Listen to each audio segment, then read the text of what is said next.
Assalamualaikum Pak Ustaz. Assalamualaikum warahmatullahi wabarakatuh. Assalamualaikum Bang. Waalaikumsalam Pak Tung. Alhamdulillah Pak Ustadz, sulit punya anak. Kira-kira faktor-faktor apa Pak Ustadz yang bisa menyebabkan hal tersebut Pak Ustadz? Ya, Bismillahirrahmanirrahim. Assalamualaikum warahmatullahi wabarakatuh. Waalaikumsalam warahmatullahi wabarakatuh. Ya Rabbal Alamin. Memang sulit hamil, sulit mempunyai anak, itu memang momok bagi semua pengantin. Momok istilahnya. Momok. Kalau udah 5 bulan itu belum hamil-hamil udah pusing aja kepalanya. Jadi kita bagi aja, kalau belum mendapatkan momongan dengan catatan menurut catatan lab dokter, si suami normal, si istri normal, peranakannya normal, tidak ada masalah, rahim tidak ada penebalan, kemudian tuba falopi tidak ada penyempitan, kemudian arium aman, tidak ada benjolan, tidak ada endometriosis atau kista. Ya kan seperti itu. Kemudian sel telur juga normal, biasa saja, tidak mengecil. Ya, itu biasanya ada beberapa hal yang harus dikerjakan. Satu, bahwa rasa sayangnya si istri kepada suami, rasa sayangnya istri kepada orang tua harus ditambahkan. Lebih sayang, lebih hormat. Ya, lebih sayang, lebih hormat, lebih lebih menginginkan, ceritanya seperti itu, bukan cuek, lebih menginginkan. Jadi saya menginginkan orang tua saya, makanya kalau tadi saya cerita lebih hormat atau lebih sayang atau lebih care namanya ya, care itu peduli maksud saya ya. Lebih peduli lah dengan orang tuanya dan juga dengan suami, lebih peduli istilahnya. Rasa sayang itu insya Allah akan memunculkan sesuatu hal yang rasanya dulu itu cuek, kepada orang tua juga agak cuek, kalau nggak di ini ya nggak jalan, kalau dibiarin ya apalagi seperti ini cuek. Nah ini bisa aja belum diizinkan oleh Allah Ta'ala, jadi penghambat gitu. Iya, itu karena memang Allah itu mau menginginkan kepada orang tersebut, hormatilah orang tuamu, seperti itu pelajaran dari Allah Ta'ala. Tapi kadang-kadang orang itu nggak mau tahu, nggak sadar ya, orang ya, bukan orang muslim aja, orang aja seperti itu, siapapun ya, siapapun. Jadi dia cuek dengan orang tuanya seperti itu. Nah, kalau ada hambatan lain, umpamanya ada sel telurnya mengecil, ini apa itu namanya ya? Yang bahasa kerennya di kedokteran saya nggak tahu namanya. Tapi biasanya si istri ini kalau sel telurnya mengecil, dia komunikasi dengan orang tuanya itu kurang. Tertutup gitu Pak? Enggak harus tertutup. Ya? Jadi komunikasi rasa hormatnya kurang. Jadi kayak orang tuanya kalau dianggap seperti teman, itu bisa aja mengecil. Oh malah gitu. Ya bisa aja mengecil, atau komunikasi hormatnya kurang. Ya memang dia nggak ngomong sama orang tuanya, sehingga nggak terlalu hormat. Itu juga bisa mengecil. Jadi kalau memang mau standar aja, biasa dengan orang tua hormat, baik dengan bapak, dengan ibu hormat, dengan suami hormat. Insya Allah ini aman-aman. Tapi jangan pada saat menikah ya. Sebelumnya, kejadian itu sebelumnya, ya jadi sebelum jauh lah. Jadi bagi mbak-mbak yang memang belum menikah, coba diproses seperti saya ceritakan tadi. Jadi sebelumnya harus mulai care atau peduli. Aktif gitu, ya aktif aja, aktif biasa aja. Bukan aktif sekali malah nanti kalau orang Jawa, orang tua itu grisenen ya. Grisenen itu kamu tuh kok gini aja sih gitu lah, apa namanya grisenen itu ya, apa-apa jadi orang tua itu malah nggak bisa ngapa-ngapain ya. Tapi kalau orang tuanya baik sih senyum-senyum aja. Itu cenderung ke ayah atau ke ibu Pak Ustaz? Sama dua-duanya karena terbentuknya anak ini dari ayah atau ibu. Itu ya. Jadi sebenarnya termasuk bagaimana seorang itu mau cari jodoh itu ya, kalau dia tidak cocok dengan salah satu orang tuanya atau sering berantem atau sering ini masalah besok di pernikahannya itu insya Allah masalah. Insya Allah, karena apa? Pasti nanti pernikahannya sering berantem. Kemudian dipukul sama pasangannya. Macam-macam, ada yang dibiarin, tidak dinafkahi seperti itu, atau pisah sekalian, itu macam-macam. Ya, kecuali kalau emang si anak itu doanya selalu dari mulai kecil itu minta dijadikan orang sabar, ini beda. Jadi kalau minta jadikan orang sabar ya dia akan diruda paksa dengan suaminya, atau suami minta doa kepada Allah Ta'ala kesabaran, ya dia diruda paksa dengan istrinya, ya diem aja kan. Ustadz, sebelum jauh nih Ustadz, keturunan itu kan didapat dari pasangan nih, suami istri, kecuali yang khusus seperti Nabi Isa, Maria maupun Nabi Adam. Nah, dari awal saya simak Ustadz fokus ke istri nih Ustadz, kesalahan istri ataupun istri yang harus merubah akhlaknya.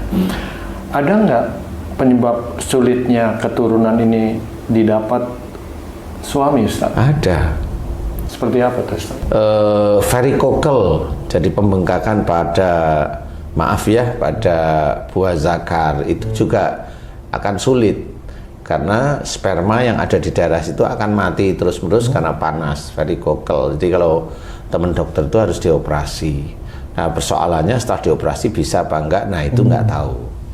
Tapi kalau mau dioperasi, monggo silahkan. Kalau saya ya, kemudian setelah dioperasi baru nanti disempurnakan dengan varikokel. Itu kan marah yang disimpan kepada orang tuanya. Jadi si suami ini marah yang disimpan kepada orang tuanya, seperti itu. Dominan ke bapaknya atau ibunya? Sama aja, ayah sama ibu sama aja itu varikokel. Tapi biasanya persentase agak besar di ayah.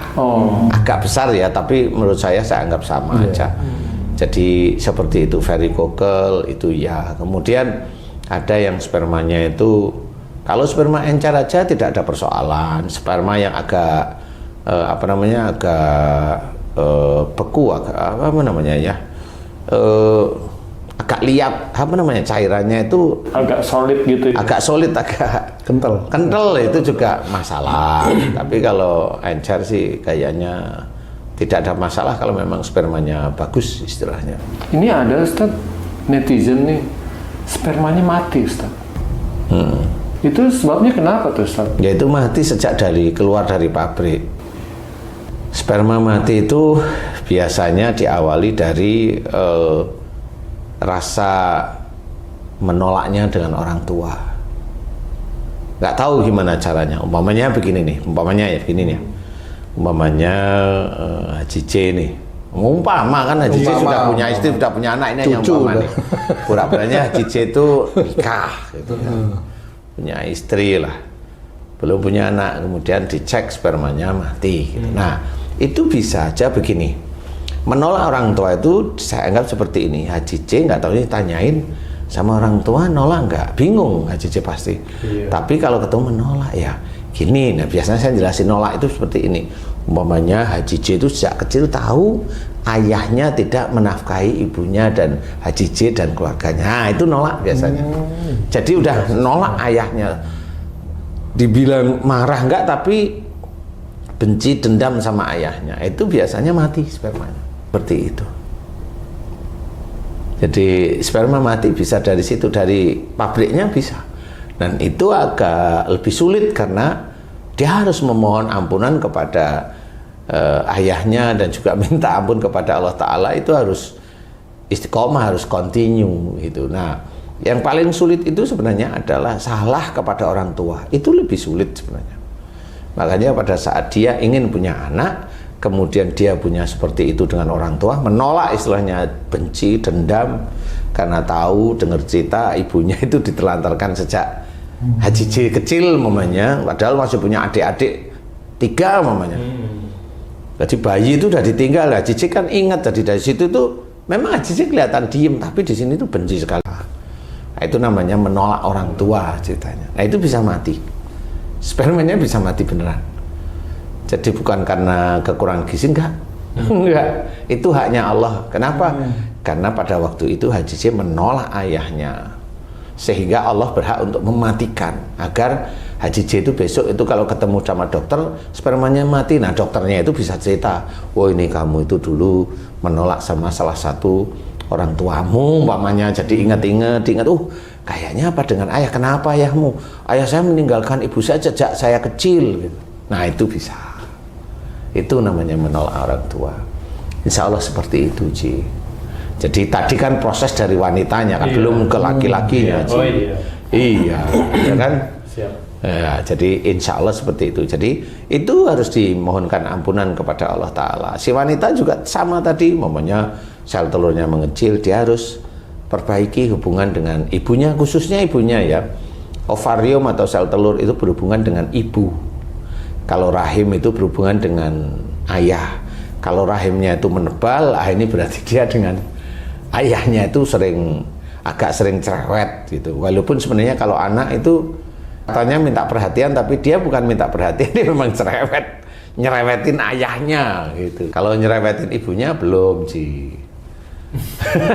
Belum. Nanti biasanya kalau aman ya, kalau anak nih, anak perempuan nyereweti ibunya gitu ya.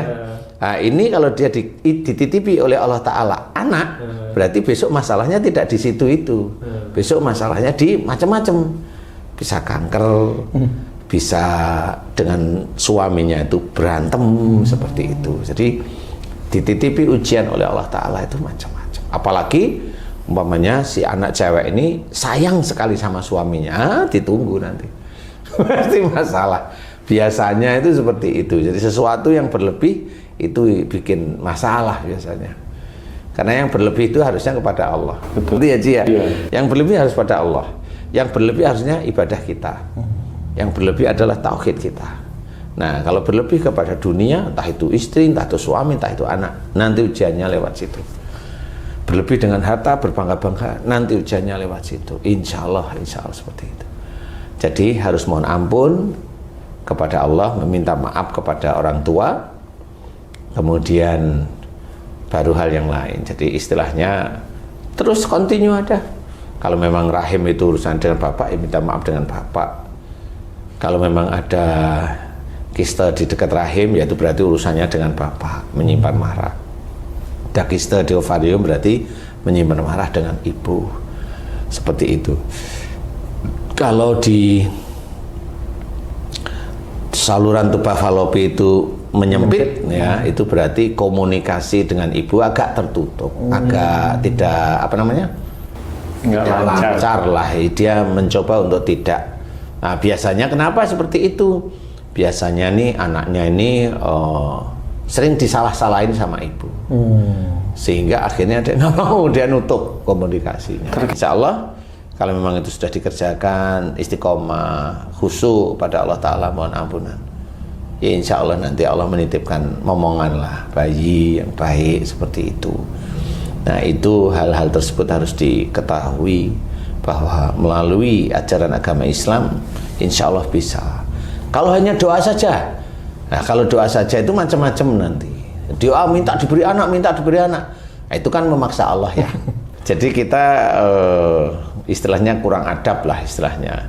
Jadi kalau memang ada kesalahan ya mohon ampun, kemudian baru memohon agar diberi keturunan seperti itu. Jadi mohon ampun dulu. Jadi ada punya adab lah istilahnya. Kalau mohon aja minta itu kan jadi dunia. Tapi kalau kita mohon ampun dulu itu jadi akhirat. Sehingga pada saat kita itu diberi keturunan, kita selalu ingat Allah, bukan mau membanggakan anak. Nanti kalau udah nggak lama 2 tahun 3 tahun nggak punya keturunan, kemudian dia ngamelin sesuatu, kemudian dia dikasih oleh Allah Ta'ala keturunan, dia pasti banggain bacaan itu. Baca ini nih, padahal itu yang ngasih Allah, bukan bacaan itu. Padahal bacaan itu benar-benar dilihat itu belum tentu itu doa kepada Allah Ta'ala. Seperti itu. Jadi harus hati-hati bahwa dijaga hati kita, jangan sampai kita itu bangga dengan bacaan, bangga dengan ini, bangga dengan nggak perlu. Biasa saja. Semuanya itu dari Allah Ta'ala. Diberi momongan itu dari Allah Ta'ala. Kemudian bagi ibu-ibu yang kalau hamil selalu keguguran, hamil keguguran, ya keguguran itu ya dari Allah, diizinkan untuk gugur bayinya. Seperti ya, kenapa? Pasti ada kesalahan. Insya Allah seperti itu. Nggak mungkin kalau nggak ada salah keguguran. Kita lihat aja kalau kita itu lihat binatang tuh, wildebeest, akhirnya wildebeest itu, kemudian singa, kemudian ini. Kan jarang sekali singa keguguran, wildebeest keguguran, kuda jarang sekali keguguran kan gitu. Padahal anaknya lahir ya di jatuh gitu kan, dicepluk, langsung berdiri. Ya, langsung berdiri. Nah, ya insya Allah kalau memang ada teman-teman beriman, sedulur beriman yang memang ada persoalan di situ, mohon ampunlah kepada Allah Ta'ala. Cerita-cerita dari saya itu adalah pengalaman-pengalaman saya yang ketemu dengan pasien yang alhamdulillah diberi yang diberi diizinkan oleh Allah Ta'ala terjadi itu maksudnya akhirnya hamil lah. Jadi silahkan nanti dicoba, mudah-mudahan Allah mengizinkan. Amin. Ya amin ya rabbal alamin. Wallahu a'lam. Baik, terima kasih banyak Pak Ustadz penjelasannya.